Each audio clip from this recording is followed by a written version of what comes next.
Assalamualaikum warahmatullahi wabarakatuh. Saya Muhammad Yunus Saifullah dengan NIM A11 2022 14341 ingin menjelaskan laporan dari studi kasus toko sembako. Pertama-tama saya membuat sebuah persiapan dengan membuat dua tabel, yaitu produk dan stok, di mana di tabel produk memiliki kolom ID dengan tipe data char dan range-nya 3 yang dijadikan sebagai primary key, lalu nama produk bertipe data varchar dengan range 55, lalu kolom harga bertipe data int dengan range 11. Tabel ini untuk menyimpan data-data produk yang akan dijual pada toko sembako.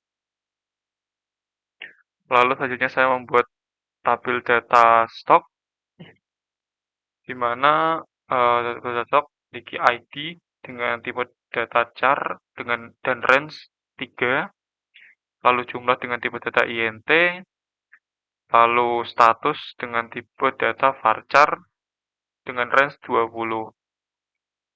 Lalu saya juga membuat sebuah tabel bernama transaksi. Dia memiliki kolom ID transaksi bertipe data int yang dijadikan primary key atau increment.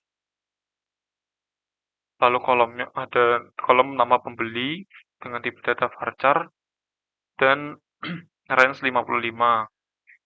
Lalu ada ID barang dengan tipe data char dengan range 3. Lalu tanggal bertipe data date, lalu nominal dengan tipe data int dengan range 11. Di mana di transaksi sendiri digunakan untuk menyimpan data-data transaksi yang telah dilakukan pada toko. Stok sendiri adalah tabel yang akan menyimpan jumlah stok dari barang-barang yang dijual. Lalu juga ditampilkan status untuk barang-barang yang dijual. Lalu persiapan kedua adalah membuat prosedur tambah stok, di mana prosedur ini bernama tambah underscore stok dengan parameter ID barang bertipe data char dengan range 3. Lalu ada parameter tbh underscore stok dengan tipe data int.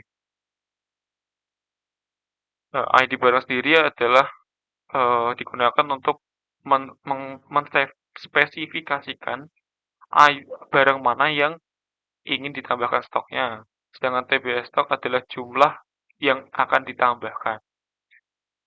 Prosedur akan dijalankan dengan menjalankan statement update tabel stok yang akan mengeset jumlah, di mana jumlahnya akan menjadi jumlah ditambah dengan tbh stok, di mana ID-nya akan disesuaikan dengan ID barang dari parameter.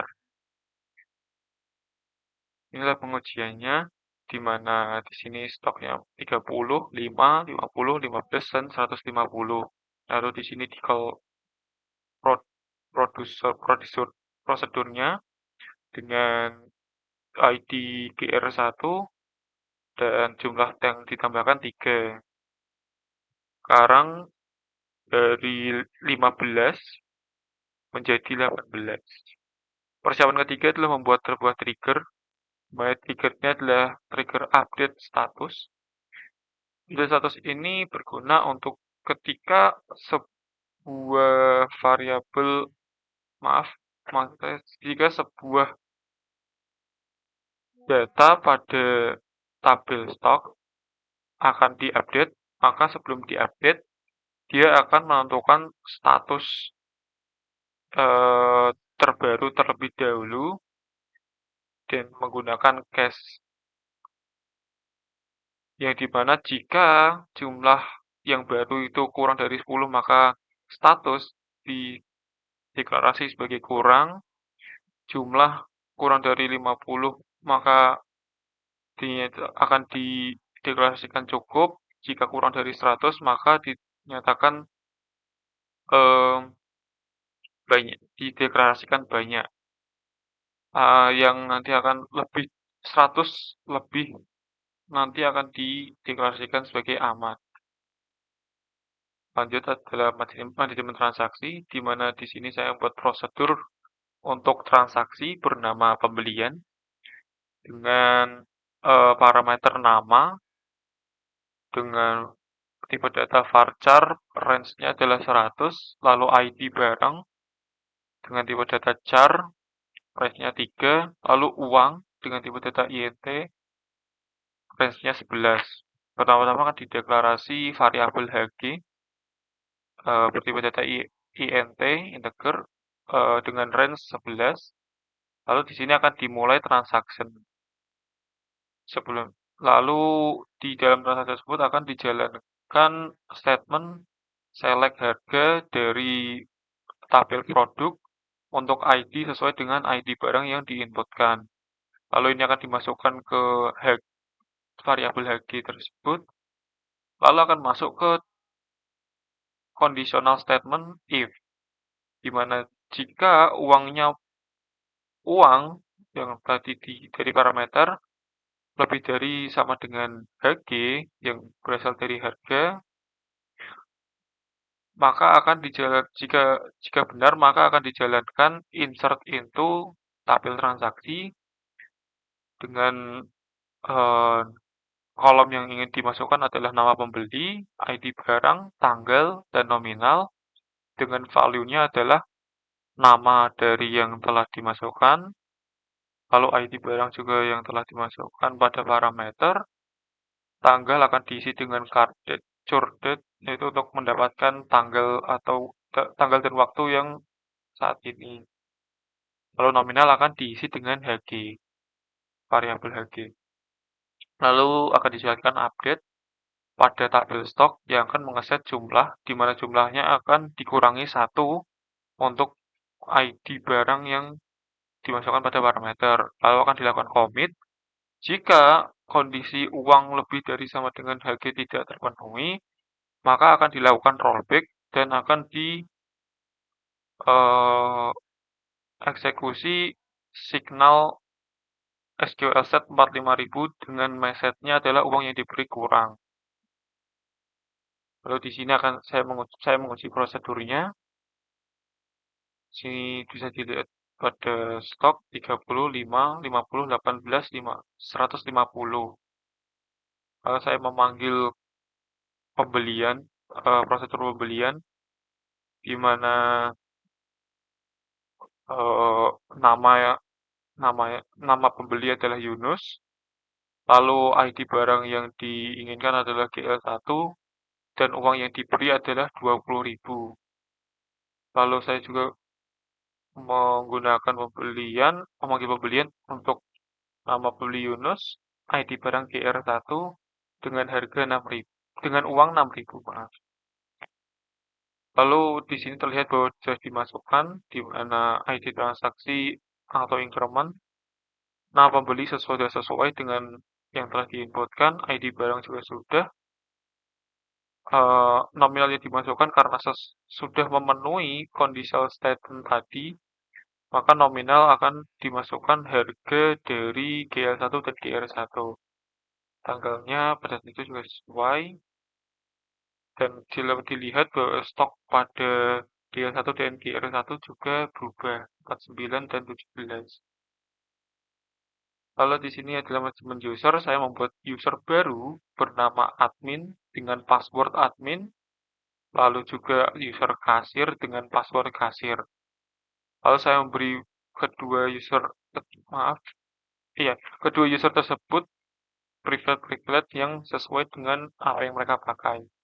Untuk admin, saya memberikan semua privilege dari basis data A1120221431. Lalu untuk kasir, saya memberikan select dan update pada tabel stok, lalu memberikan privilege select pada tabel produk, lalu privilege insert dan select pada tabel transaksi. Selanjutnya adalah pembuatan constraint, di mana di sini saya membuat constraint dengan pertama membuat tabel baru, di mana di tabel ini saya membuat tabel karyawan yang memiliki kolom ID karyawan bertipe data char dengan range 3, lalu kolom nama dengan tipe data varchar dengan range 40, lalu kolom umur dengan tipe data tinyint dengan range 2, lalu saya membuat lalu kolom selanjutnya adalah kelamin dengan tipe data char dan range-nya 1, di mana di sini saya memberikan sebuah constraint bernama domain constraint yang akan mengecek eh, kolom kelamin harus ada pada L atau P. Sudah tidak diuji, jadi ketika nanti di-insert, maka hanya bisa memasukkan L kapital dan P kapital. Di sini saya mencoba masukkan yang M, dan ini dinyatakan gagal. Lalu di sini saya mencoba yang berisikan dengan L, maka langsung bisa. Semuanya di sini bisa membatasi bahwa yang dimasukkan harus L dan P, tidak bisa yang lain. Lalu saya pada administrasi, lalu basis datanya saya simpan pada file bernama sistem sembako.sql pada folder db backup dengan alamat foldernya adalah seperti ini. Lalu di sini tersimpan sesuai dengan alamatnya. Terima kasih. Sekian dari penjelasan saya. Terima kasih.